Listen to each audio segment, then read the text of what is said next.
안녕하세요. 무비리치를 진행하고 있는 송우진 감독입니다. 안녕하세요. 무비리치 진행하고 있는 작가 김혜린입니다. 오늘은 지난주에 예고해 드린 바와 같이 외화를 가져왔는데요. 제목은 덤머니입니다. 유튜브에서 표효하는 양이라는 주식 채널을 운영하고 있는 키스길은 평생 모은 돈을 주식에 넣고 자신의 계좌를 SNS에 오픈합니다. 그가 넣은 주식은 게임스탑이라는 쇼핑몰 비디오 게임 매장이었는데 이미 월스트리트에서 공매도 작업하고 있던 회사였습니다. 키스길의 소셜 게시물이 폭발하기 시작하면서 그를 따르는 모든 사람의 삶과 그의 삶이 기적과 같이 폭발하기 시작합니다. 7천만 원으로 시작한 주식은 어느새 140억을 넘어가고 견디다 못한 억만장자들이 반격에 나섭니다. 게임스탑 주가 폭동 실화, 영화 덤머니였습니다. 덤머니라는 뜻이 소액 개미 투자자들이 넣는 그런 돈, 멍청한 돈 이런 의미가 담겨 있다고 하는데요. 그 미국에 실제로 2021년에 있었던 주식시장의 에피소드를 가져온 영화고요. 정말 기적 같은 일들이 벌어진 영화입니다. 실제 이런 일이 있었다고 전혀 믿어지지 않을 정도의 일들이 일어났고요. 이 현장에 내가 속해 있었다면 얼마나 행복했을까. 물론 그 중간에는 위기도 있었고 망했다 싶은 그런 순간들도 있었지만 그 사람들이 연대를 하는, 같이 스크럼을 짜는 그런 느낌? 그것도 뭐 서로 만나서 하는 것도 아니고 그 당시에 팬데믹 시즌이었기 때문에 온라인으로 오직 그게 연결되는, 거의 있을 수 없는 일이 실제로 일어났다. 그걸 실화를 소재로 해서 만든 영화인데 너무 좋았어요. 물론 그 주식이라는 그 부분이 소재가 됐지만 그 안에 여러 가지 사회적 문제들을 담았거든요. 그래서 마치 뭐 페이크 다큐, 모큐 다큐 그런 느낌이 들 정도의 영화였는데 아직 안 보신 분들이 있다면 꼭 보시면 좋을 것 같은 영화입니다. 오늘 이 영화와 관련된 말씀을 제가 갖고 왔는데요. 네네. 낭낭한 목소리 한번 읽어주시죠. 한 사람이면 패하겠거니와 두 사람이면 맞설 수 있나니 세 겹줄은 쉽게 끊어지지 아니하느니라. 전도서 4장 12절 말씀입니다.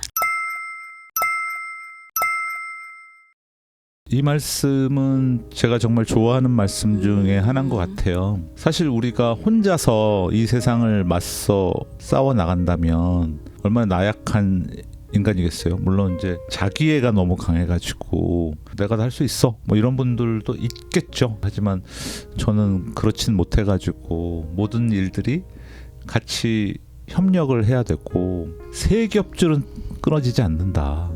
그러니까 뭐 셋이라는 것은 사실 뭐 상징적인 의미죠. 근데 여러 사람이 모일수록 연대할수록 그 힘은 커진다는 의미이고, 사실 뭐 우리나라 민주화도 한두 명의 힘으로 된 게 아니라 정말 많은 시민들이 이뤄낸 일이라고 생각하고 있고, 뭐 세계 각처에서 자유, 민주화 이런 것들이 이루어지는 계기는 다 모든 시민들이 힘을 합친 연대라고 생각하거든요. 특히 요즘에는 외동들이 많잖아요. 그리고 잘 안 낳는 추세고 이러다 보니까 더 연대가 필요하지 않나? 그런 생각을 해봅니다. 저는 영화 굉장히 재미있게 봤는데 좀 주식에 대한 생각이 저희 나라나 저희 주변의 어른 세대들 딱 듣는 생각이 있으시잖아요. 주식하면 안 된다, 주식해서 좋은 사람 못 봤다 이런 얘기 많이 하시는데, 주식이라는 게 되게 우리나라는 역사가 짧아가지고 좀 그런 부분이 있지만 미국만 해도 되게 주식이 오래됐고 퇴직연금 같은 부분도 이제 주식에 많이 넣기 때문에 주식을 되게 잘 아는 분들이 많더라고요. 미국 사회에서는. 그래서 아마 덤머니 영화가 우리한테는 그렇게 안 와닿을 수 있지만 미국에서는 되게 크게 와닿았을 것 같고, 또 이 영화는 좀 주식 문제만 다룬 것처럼 보이나 어떻게 보면 이제 좀 잊혀졌어요. 저희도 마스크 안 쓰고 다니는 지도 오래됐고 다시 거리에 사람들이 굉장히 많이 붐비잖아요. 근데 영화에서는 진짜 좀 믿기 어려울 만큼 그 스산한 미국을 보여준다고 해야 되나? 그러니까 또 작은 도시에서 벌어지는 일이기도 해가지고 그런 도시에서 청년들이 막 직업을 구하고 싶은데 직업이 안 구해져서 막 7년 8년 동안 막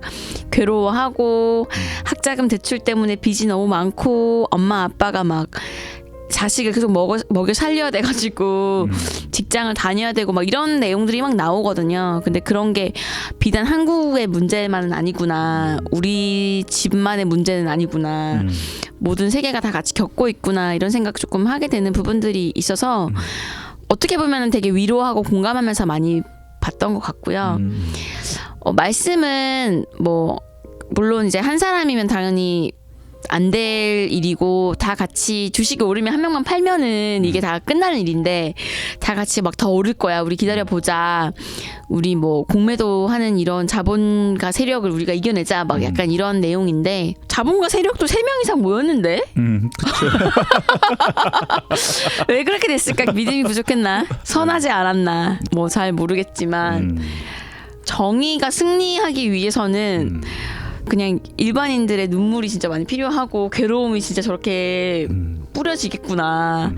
오늘 막 민주화 운동 얘기도 하셨는데 뭐 다 그런 과정들이 있고 또 좋은 지침이 돼가지고 또 계속 벌어지는 일들이니까 세겹줄은 쉽게 끊어지지 아니하느니라에서 이제 포인트는 주님을 의지하고 주님께서 보시기에 옳은 일을 행하는 세겹줄이라는 부분이 들어가야 이게 또 옳은 말씀이 될 것 같다는 생각이 들었습니다.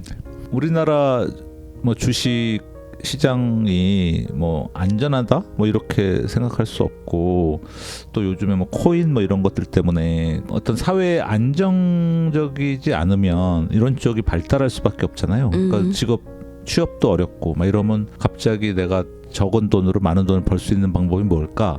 그러면서 주식 투자를 하는 그런 부분들이 있는데 사실은 주식은 투자지 투기가 아니라는 거.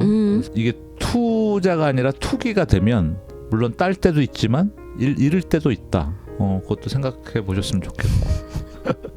저희 절대 지금 주식을 조장하는 방송이 아닙니다, 여러분.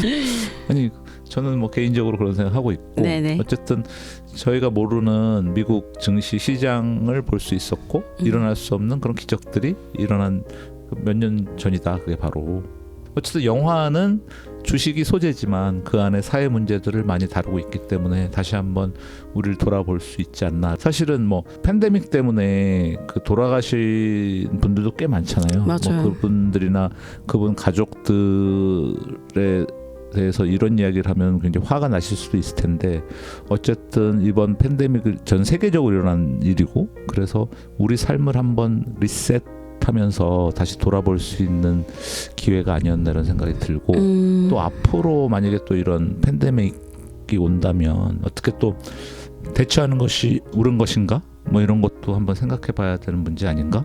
이런 것까지 생각해 봤습니다. 맞아요. 저는 이 영화가 되게 좋다고 생각했던 점이 이제 배우들이 연기하니까 이게 되게 그냥 영화인가 보다 하고 봤는데 이게 실화였기 때문에 그 뉴스에서 나왔던 사람들 뭐 거짓말하는 장면들 위증하는 것들 막 다 나오잖아요. 네.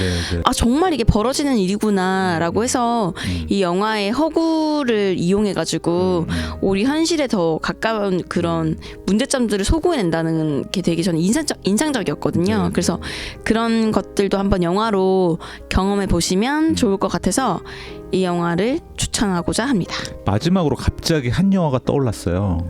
그 스포트라이트라는 영화인데 그 영화도 실제 있었던 일을 영화로 만든 건데 그거는 이제 미국의 신부님들이 아동 성폭행하는 그 사건을 한 신문사에서 파헤치는데 맞아. 엄청난 방해를 받는 거죠. 교황청에서도 관여를 하고 막 이럴 정도로 영화가 끝나고 크레딧이 올라가는데 실제로 성폭행한 신부들 이름이 쫙 올라가는 거예요. 그러니까. 그거 보고 정말 깜짝 놀랐거든요. 와, 이렇게까지 한다고? 그러면서 이런 고발적인 게 사실 사회를 변화시키고 영화의 역할이 될 수 있다.